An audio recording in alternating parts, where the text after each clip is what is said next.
الكونجرس في أمريكا زي البرلمان، زي مجلس الشعب، زي مجلس النواب، أيا كانت المسميات. الفيديو ده بأجزائه القادمة كلها بتتعلق بمساءلة وزيرة العدل الأمريكية عن ملفين. الملف الأول تجاوزات شرطة الهجرة، والملف الثاني بتاع أبستي. طبعا هي كذبت كتير جدا. الجلسة كان طول الجلسة كانت 6 ساعات، المتسجل منها 5 ساعات و23 دقيقة. طب خلصت، كانت النهاردة 11 فبراير، كانت الجلسة النهاردة طوال 5 ساعات، 6 ساعات كاملة، اللي كانوا تحت القسم 5 ساعات و23 دقيقة. مجرد نزلوا أنا ترجمتهم وهعرضهم له، أعرض كل الأجزاء دي تباعا على حسب ما أقدر هقطعه مثلا نصف ساعة، هيكون 11 أو 12 جزء. حضراتكم لابد تتفرجوا عليهم كلهم. ليه؟ عشان تشوفوا مدى رقابة السلطة التشريعية على أعمال الحكومة اللي هي مش موجودة عندنا خالص. الديمقراطية هي دي اللي انتوا هتشوفوها في هذه الأجزاء. أرجو أن حضراتكم تشوفوها، لأن مهما اتكلمت لا يمكن هتشوفوا ردود الأفعال والسؤال والإجابة والحاجات دي كلها مهمة جدا إن حضراتكم تشوفوها. اتفضلوا شوفوا الأجزاء، وأنا هحط المقدمة بتاعتي دي في كل الأجزاء المختلفة عن هذا الفيديو. شكرا لكم. Picnic table. Ghislaine Maxwell says 29 Epstein associates cut secret DOJ deals. Turns out there is a list. 6 names readily available if you unredact them. Co-conspirators named, but we got them when you unredact them. Maxwell recently tells a House Oversight Committee that she wants clemency to release more names. Kash Patel under oath said Trump's name appears less than 100 times in the files. We now know that's not true. Trump's name appears more times in the Epstein files than God's name appears in the book about God. Okay, by the way, this is the Trump Bible. Move over, King James. Trump's name also appears more times in the Epstein file than Harry Potter's name appears in the 7 books about Harry Potter. Lutnick says that in 2008, he went to Epstein's home, says he had a massage table in the living room, that Epstein said he got one every day, that it was the right type of massage. He and his wife decide to leave and say they'll never be in a room with him again. Howard then says, I'm sure the Epstein stuff is all on video. He was the greatest blackmailer of all time.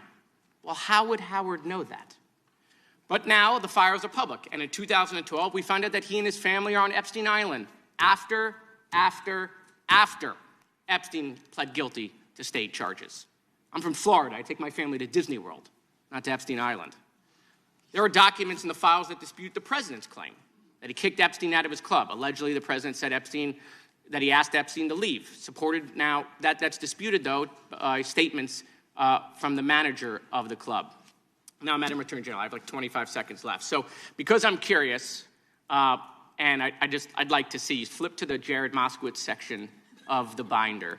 I'm interested to see what staff provided on the oppo on me, and because we're in the Olympics, I'm going to give it a grade. I just want to see how good it is. So give me your best one. So first of all, nothing is funny about mocking the Bible and holding up a Trump Bible. That's what you did. You made a joke, and I find offense to that. That's all I have to say. I want it from the burn book. Shame. I want it from the burn book. Which is the best one? What you got? Has expired. The gentleman from Wisconsin is recognized. Thank you. First of all, I'd like to clear something up that was said earlier and is frequently said and is manifestly not true. And that is the supposed small number of crimes committed by immigrants or illegal immigrants in the country.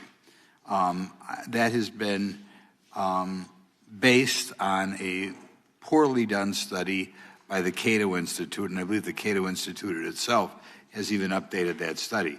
The reason that we know that study is not true is that those statistics are not out there. For whatever reason, when somebody is arrested, even for very serious crimes, we do not have on the paperwork whether that person is a legal or illegal immigrant. Okay? If I go to one of my local sheriffs in Wisconsin and ask him how many illegal immigrants in your jail, they will say, I have no idea.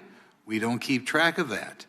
When I tour the federal prison right outside of my district, and I ask them, in this federal prison, how many of your inmates are illegal aliens? They will tell me, we have no idea. We don't keep track of that. So whenever you hear a Democrat or anybody, or a pundit, say that, oh, there's so few illegals committing crimes, it is based on nothing, because those statistics are not available anywhere.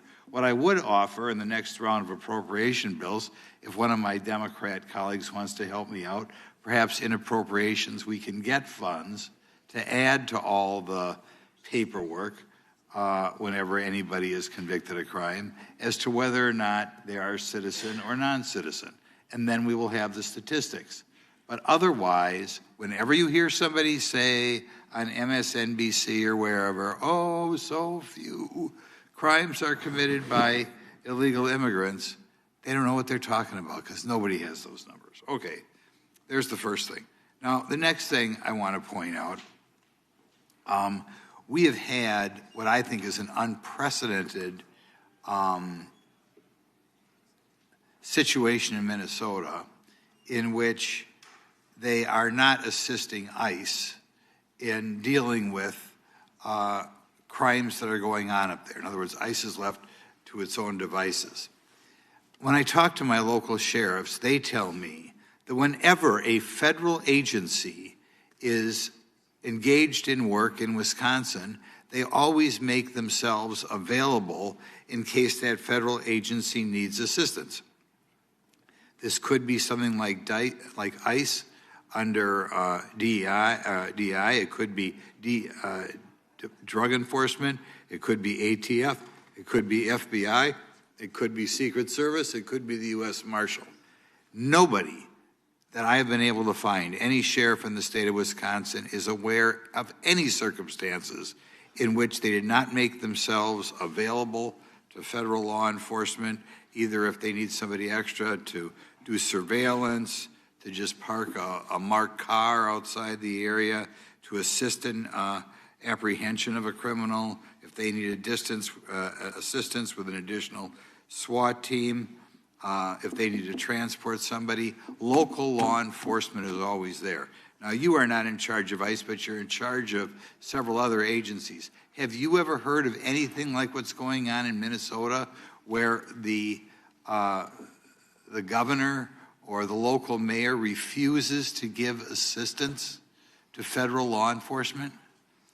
I have in Portland and some other cities where they weren't cooperating. But as I said, I spent about 4 days. I did spend 4 days in Minnesota, and I believe many of the local law enforcement wish they could work with us to make their city safe.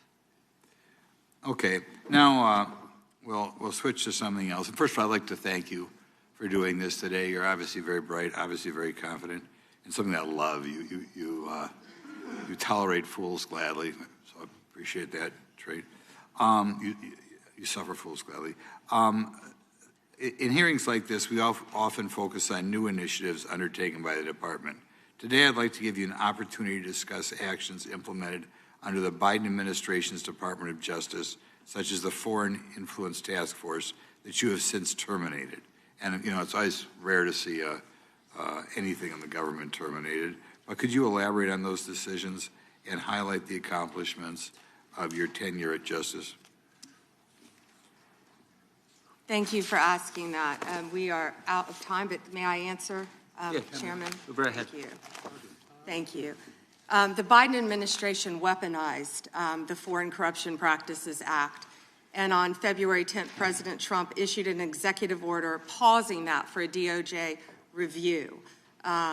Under Deputy Attorney General Blanche's supervision, a comprehensive review was led, and the department issued new guidelines protecting all Americans and protecting against the weaponization that happened under the Biden administration.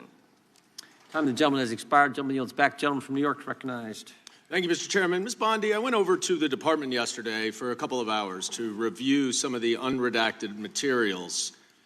And I am looking forward to your detailed explanation for why you have withheld almost half of the documents, which is required by the bill. Now, obviously, there are 3 million documents, so I didn't get through much. But one thing I didn't see was the client list that you said you had on your desk a year ago. I did, however, find a couple of important documents. An 86-page prosecution memo from the Southern District of New York and a draft indictment from Florida against Jeffrey Epstein's co-conspirators.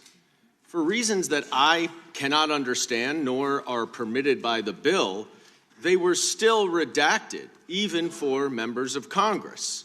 So, Ms. Bondi, will you commit right here to immediately providing those 2 documents in unredacted form to members of Congress? Not a complicated question. Well, I guess it is for you because you have a law degree and those are privileged. Okay, they're not privileged, but we will discuss that later.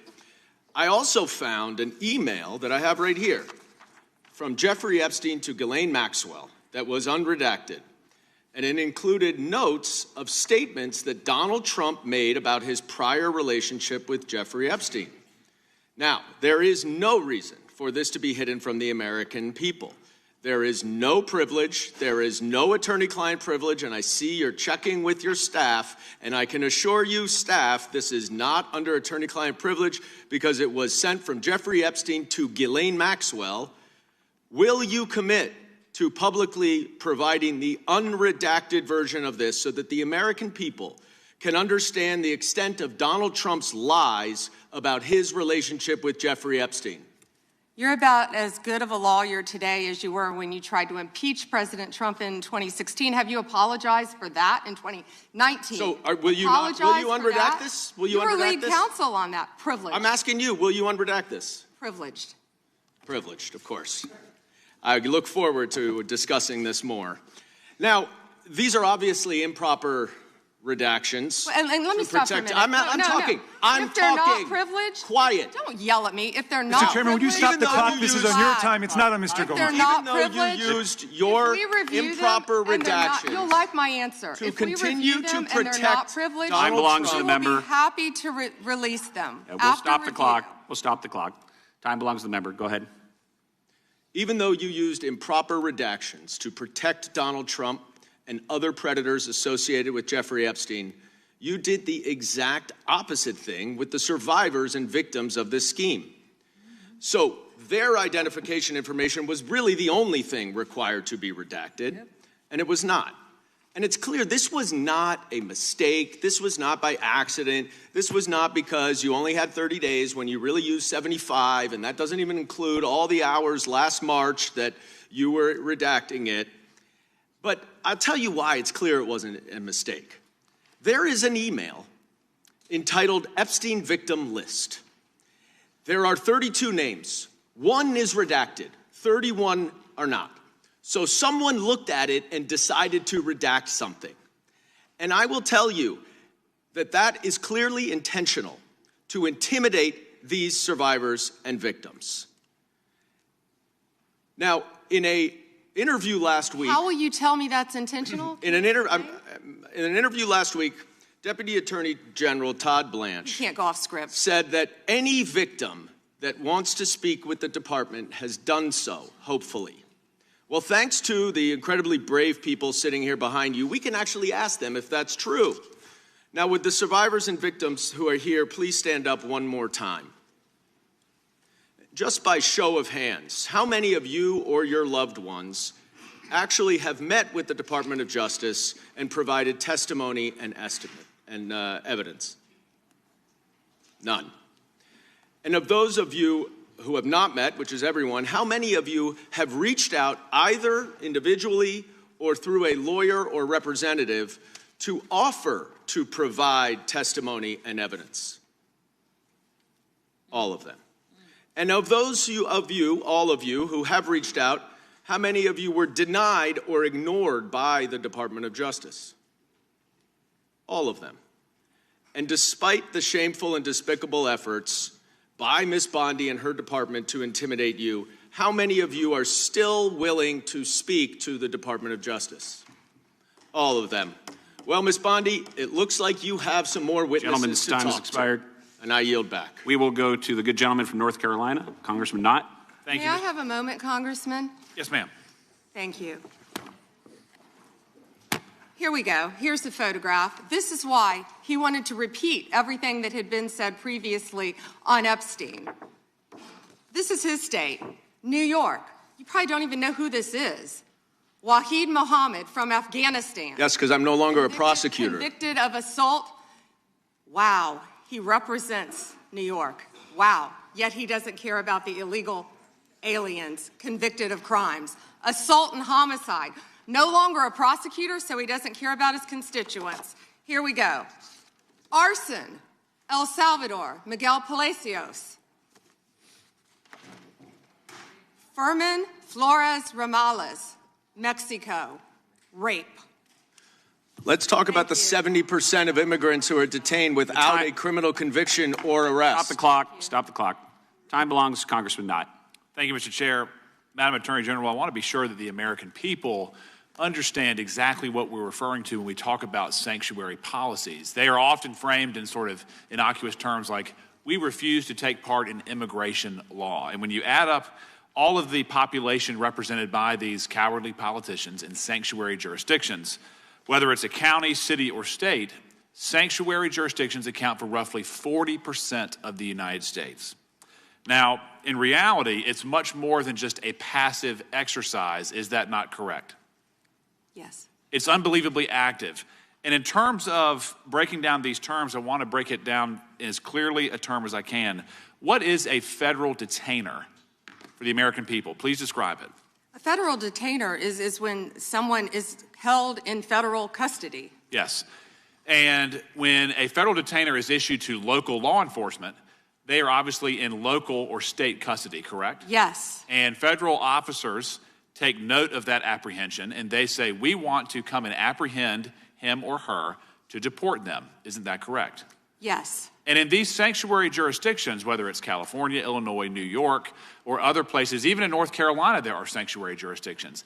That federal detainer often prompts not any cooperation, not any assistance, but a release onto the streets. Isn't that correct? Yeah, and Congressman, a federal detainer is federal law. Yes. That people must abide by, yet these jurisdictions, many of these jurisdictions are not abiding by that. And we hear a lot of talk from the other side about victims of violent crimes, sex crimes, murders, whatever it may be.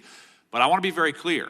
Illegal aliens who have been arrested for committing some of the most heinous crimes, they have been released by sanctuary cities, by sanctuary states, rather than being turned over to the federal government for deportation. Isn't that correct? It is, and it's sad for all Americans that any jurisdiction would do that. These are some of the most violent criminals I think we've all seen. Yes. And despite their best efforts to obstruct you and the president in making us all safer, I just want to go through a quick list again of the accomplishments that you have been in part responsible for achieving. True or false, the country now has the lowest murder rate in 125 years. Yes. True or false, 62 major cities are now reporting rapid decline in murder rates. Yes. True or false, robberies are down nearly 20% over the last year. Yes. True or false, violent crime is down almost 15% over the past year. Yes. True or false, right here in Washington, D.C., violent crime is down almost 30% since President Trump took office. Yes, and the number may be even better than that, but yes. Good. Yes. True or false, the DEA has seized over 200,000 kilograms of cocaine since President Trump took office. I believe so, and 78,500 kilos of meth and more than 260,000 kilos of cocaine. Unbelievable. That's lives saved every Unbelievable. day for all of us, for Absolutely. families, for children. And then true or false, the Department of Justice under your leadership has a 92% success rate at the Supreme Court, I believe so. or ballpark. Ballpark. And then true or false, this administration is attacking the waste, fraud, and abuse that we have seen in places like Minnesota that is removing billions of hard-earned tax dollars from this country. Absolutely, and President Trump is committed to doing that in every city in this country. And Madam Attorney General, just to be very brief here, I want to be sure that you know that many on this committee made very serious efforts to try to amend the Epstein petition to give you the resources and the time to protect victims, to go through and to have the necessary runway to thoroughly go through that file. Unfortunately, those requests were met with refusal, and we were unable to make the necessary amendments. But thank you for being here today. Thank you. The good gentleman yields back. We turn to the good lady from California, Congresswoman Kamlager-Dove.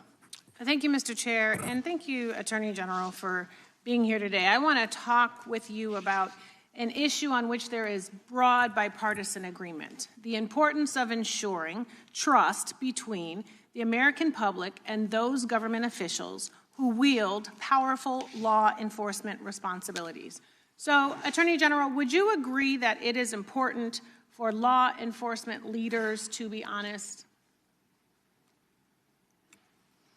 Of course, as well as members of Congress. Thank you. And would you include yourself as a law enforcement leader? Of course. Okay, thank you. Thank you. You know, President Trump has also, he has referred to himself as the chief law enforcement officer of this country. So do you believe that President Trump is honest? He is the commander-in-chief of the United States of America, and not only is he keeping this country safe, he is keeping this world safe. It's a simple question which you didn't answer. He is the commander-in-chief. Last June, Minnesota lawmaker Melissa Hortman, her husband Mark, and their dog were brutally murdered in their home. And your USA's office in Minnesota investigated this crime and obtained a 6-count indictment of the murder suspect, stating that he had intent to kill, injure, harass, and intimidate Minnesota legislators. And I have the copy right here. I read through it. Yet a few weeks ago, President Trump suggested publicly that Minnesota Governor Tim Walz was behind these murders, posting on his Truth Social account a video raising this conspiracy theory. And it wasn't true. And you know it wasn't true, or else you would not have brought an indictment against the subject. Do you know what else Trump has said? He has said he has cut gas prices by 1,400%. False. That he won the 2020 election. Actually, gas is down to $1.99 a gallon, thanks to President Trump. That he didn't know Epstein. Maybe $5 in California. It's my time, Mr. Chair. That he sent water to LA during the wildfires. False. That Governor Westmore of Maryland called him the greatest president of his lifetime. False. So many tales, too many to keep up. But I want to go back to what he said about Tim Walz. Do you agree that President Trump undermined public trust in law enforcement by suggesting that Governor Walz was involved in the Hortman murders? I am not familiar with that statement.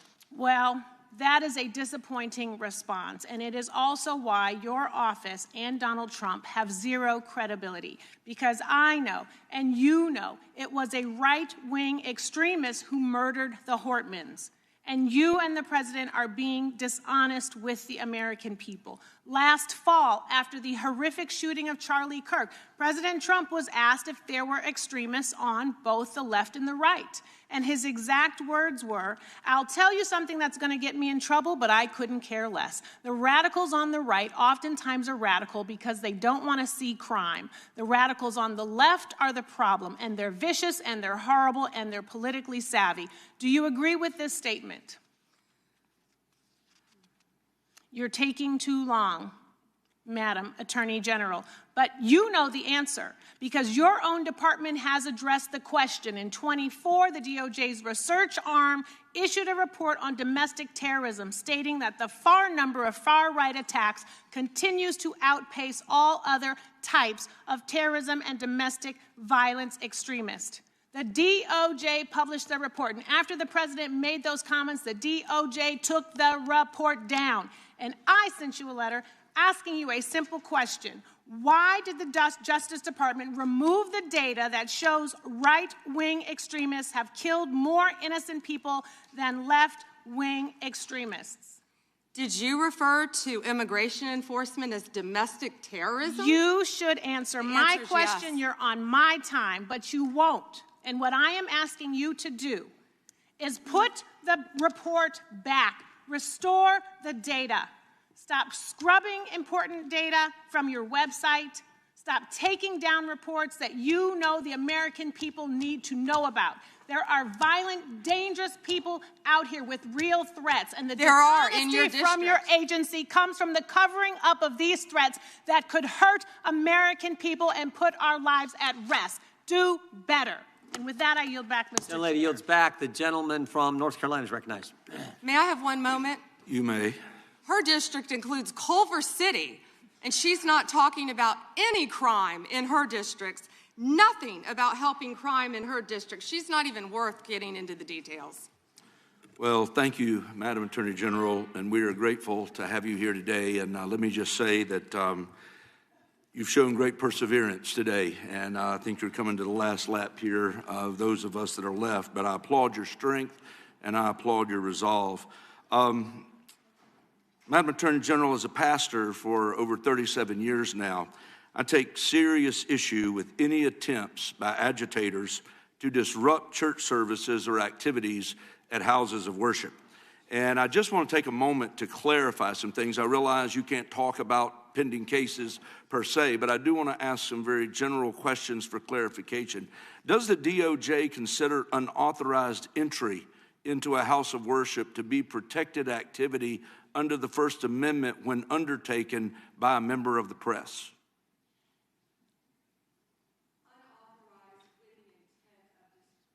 Unauthorized with the intent of disrupting, yes. Okay. Even if it's a blogger like Don Lemon.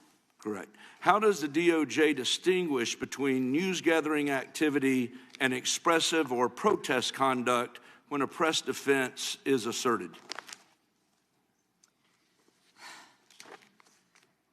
Congressman, I met with the pastor of that church, and what happened there was horrific. Of course, the press is welcome, and I would hope all houses of worship, whether it's a synagogue, whether it's a church, any house of worship.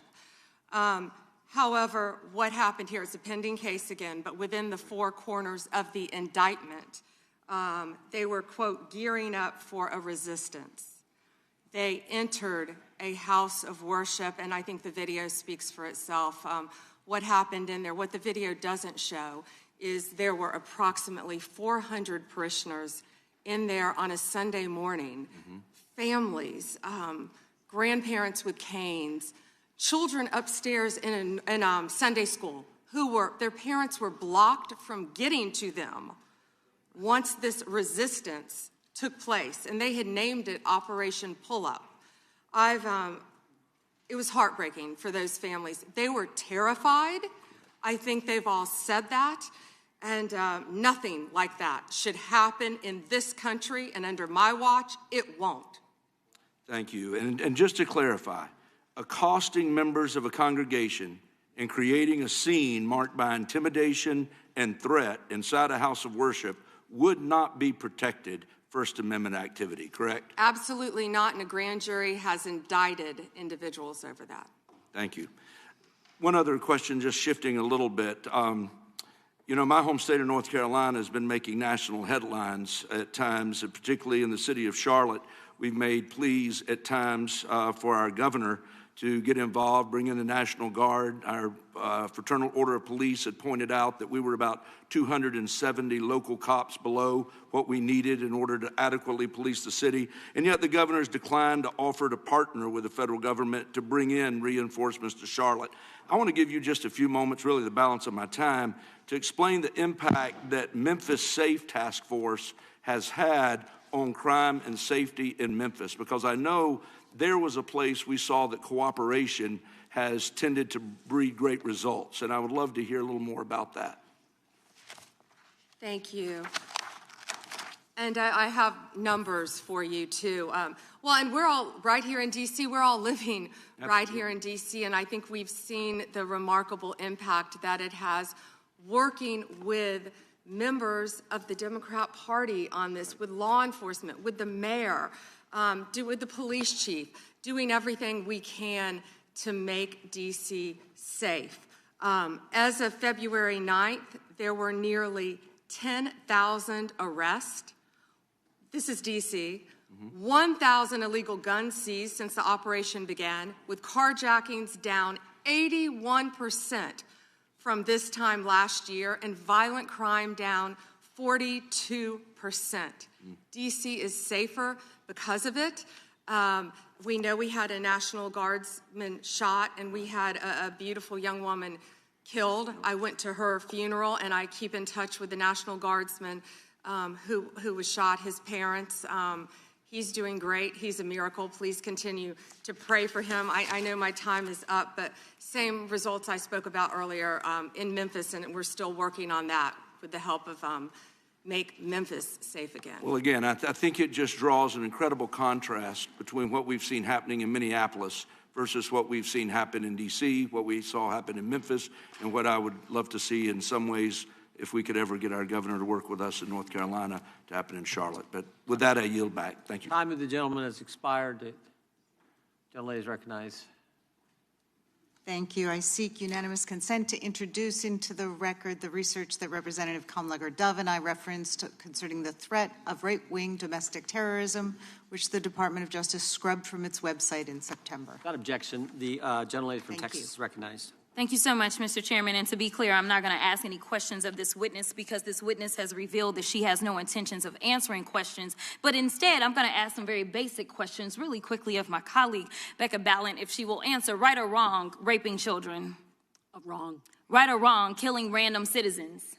Definitely wrong. Right or wrong, enriching yourself as the sitting president of the United States? Definitely wrong. Okay, thank you, because I probably never would have got that with our witness. Our witness, who somehow is a lawyer but does not understand how it works with witnesses. I'm not really sure what law school she went to and what all kind of cases she tried, but typically when you come into a space and somebody's a witness, then they sit there and they answer questions instead of asking questions. And then we also have this objection that we use as lawyers called non-responsive when a witness fails to actually answer the question. But nevertheless, let me address the survivors, because that's exactly who they are. They are not victims, they are survivors. Let me say thank you for having more courage and moral clarity in your pinky fingers than the entire Department of Justice. We are currently the laughing stock of the world, partially because of the failed leadership within the DOJ, as we see kings and queens falling everywhere around the world. But we don't know the basics of right and wrong in this country, because it's not about partisanship. And that's why I applaud Thomas Massie, because he's the only person on the Republican side that has a backbone and knows how to stand up to corruption. But nevertheless, let me keep going. My Democratic colleagues have been attacked this entire committee hearing. They have been lied on, and frankly, the American people weren't looking for that. They were looking for answers about the corruption that they see coming from this administration. In the written testimony of this witness, of this particular witness, she stated that when she took office, she had two main goals. The first was to end the weaponization of justice, and second, to return the department to its core mission. Not only have you lied about both, you've intentionally done the exact opposite. You're spending more taxpayer resources arresting journalists than you are prosecuting pedophiles and creeps. In fact, your boss, the President of the United States, stated that this administration, quote, took the freedom of speech away. And at your direction, DOJ has arrested Don Lemon and Georgia Fort. And I might add that y'all actually had a judge that rejected y'all for trying to arrest Don Lemon before, just like the grand jury rejected y'all as it relates to Senator Kelly, just like a grand jury rejected y'all as it relates to Senator Slotkin, just like the case against Tish James was dismissed and the case against Mr. Comey was dismissed. I completely don't get how it is that you're sitting at the top of DOJ, because you don't seem to be good at your job. You're spending more taxpayer resources arresting these journalists. In fact, we know after Georgia Fort and Don Lemon were arrested, we know that there were homes of journalists that were raided. We know that threatened prosecution against students protesting your actions and forced tech companies to remove apps used to track ISIS activities. But let's circle back to you protecting pedophiles and creeps, because I want to talk about the president and his possible involvement with Jeffrey Epstein. Now, I don't know what the president might have done with Jeffrey Epstein, but unlike this administration, I believe that facts matter, so let's talk about the facts. Fact number one, Donald Trump is one of the most named people in the Epstein files. At least 5,000 files contains more than 38,000 references to Trump, his wife, or Mar-a-Lago. Fact number two, Jeffrey Epstein and Ghislaine Maxwell made young girls available to Trump on multiple occasions. For example, according to this file, Ghislaine Maxwell presented a young girl to President Trump who spent more than 20 minutes apparently flirting with her. Here's another example. This shows notes from FBI investigators that describe Jeffrey Epstein transporting a victim to Mar-a-Lago to meet with President Trump, where he bragged to Trump that, quote, "This is a good one." Now, I'm not saying that the president is a pedophile, but there is a lot of evidence in these files that suggests that he's very close friends with a lot of men who are pedophiles. What's crazy about all of this is just that this is a big cover-up. And this administration is engaged in it. In fact, this administration is complicit. But there are numerous others, like how the DOJ is attempting to obstruct justice in the investigation of the rogue agents who have murdered American citizens, or how the DOJ seized voter data from Fulton County in an attempt to steal the 2026 midterm elections, or how federal agents have Tom Homan on tape accepting a bribe and your agency killed the investigation, or how your agency is ready to give the president a $230 million payday, which is unconstitutional. The Constitution is clear. The president shall not receive any payment except his salary while in office. The fact of the matter is that you will be remembered as one of the worst attorney generals in history, an attorney general who has prioritized obstruction over justice, corruption over the law, fealty to the president over loyalty to the Constitution. And Mr. Chairman, I will yield. Gentlelady yields. Gentleman from Missouri is recognized. Excuse me, gentleman from Kansas, the Attorney General, former Attorney General, Mr. Schmidt is recognized. Thank you, Mr. Chairman, and General Bondi, thanks for being here. Did you have anything you wanted to say before we talk? I do. Thank you, Congressman. Thank you, my friend, for many years. I find it interesting that she didn't even want to try, Congresswoman Crockett, to ask any questions, because she certainly did not condemn her leader, Hakeem Jeffries, for taking money from Jeffrey Epstein after Epstein was convicted. And I will be brief to give you your time, Congressman. This is what she didn't want to talk about. Texas, from Cuba, convicted, homicide, arson, weapon offense.